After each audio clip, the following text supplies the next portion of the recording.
You are listening to I Am Refocused Radio with your host, Shamaya Reed. This show is designed to inspire you to live your purpose and regain your focus. And now, here's your host, Shamaya Reed. Hey, welcome to I'm Refocused Radio. Once again, we are here today, and man, everybody know what time it is. It's that time of the year where everybody wakes up and you're going to either smile or you're going to frown. But we have a very great expert today, Amie Parnes. She is the senior political correspondent for The Hill, and this is the morning after the 2024 elections. First and foremost, Amie, thank you for being here. How are you doing this morning? I'm feeling really tired, but I'm hanging in there. It was a long night. Hope you had a cup of coffee. What is your reaction to the election, and are you raising eyebrows with some of the strategies that were made?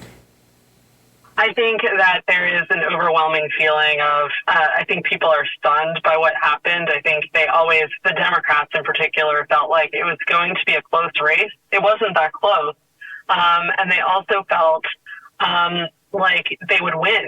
And, they went in, there was a question a few weeks ago about whether or not she could prevail. She had kind of plateaued in certain polls. But in recent days, I was hearing from, a lot of optimism from Democrats in thinking that they could win. They were moving women voters. They were moving seniors to their column, and they were feeling really good.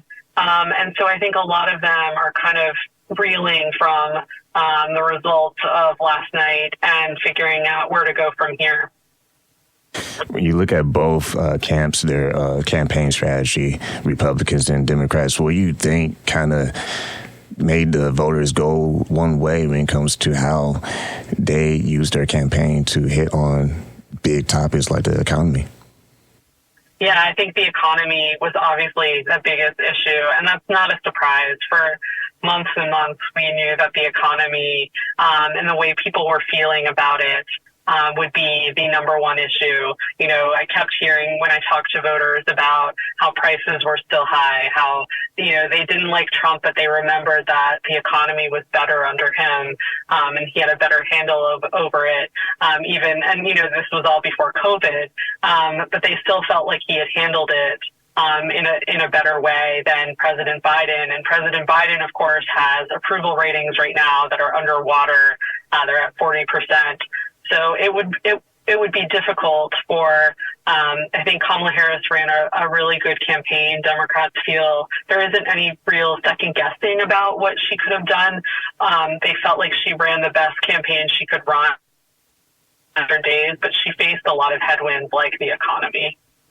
When you look at potential post-election analysis for both camps, for Republicans and the Democrat Party, in particular for Harris' camp, what do you think are some of the lessons they might try to look over after seeing the results? I think they need to look at, they kept telling me over the last few weeks that they had a very strong ground game, and they did. They had a lot of offices in these battleground states. They had a lot of volunteers and a lot of staff, and they were knocking on doors, millions of doors. I kept hearing all these statistics, and, they were checking all the boxes. They were outspending Trump on the airwaves, and yet it didn't matter in the end. And so they need to take a good, hard look at their campaign tactics and what worked and what didn't work. And a lot of it didn't work. And so they need to kind of rebuild the playbook for running not only in 28, but in future cycles after that. And I think it's going to take a while. I think that this isn't something that they can rebuild very quickly. I think, the people that supported Donald Trump were people that traditionally should be Democrats. And so they need to work in ways to win these voters back. And I think that starts as soon as possible. We're talking to Amie Parnes, the senior political correspondent for The Hill this morning, talking about the morning after the 2024 elections. My last question for you, when you look at some of the reports out there talking about voting shifts and all that, what do you think could be something that Republican Party will pay attention to moving forward as far as what seemed to work? I think what they did with Latino voters, they were able to really, that's one of the most significant things they were able to do in the election, and also young voters that worked effectively. I think they're going to continue to build out their base. I think people thought, they kept telling me, Kamala Harris hasn't hit her ceiling. She can still grow her support. And what they didn't realize is that Donald Trump was growing his support.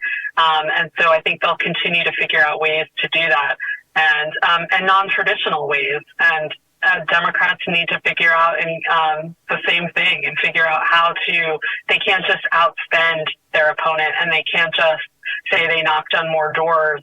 They need to have more meaningful conversations, I think, with people, and using their time more effectively, and starting it early, and not waiting until, the final months of the campaign, starting these conversations really early in these battleground states, and in all the states, really. They should really have a 50-state operation, and that's something that they had in the past and they've given up on. Once again, listen on Refocused Radio, talking to our guest today, Amie Parnes Senior, political correspondent for The Hill. Appreciate having a true expert on this morning. Thank you for your time. I know you're busy. Hopefully you can get some coffee. Thank you so much. Thanks for having me.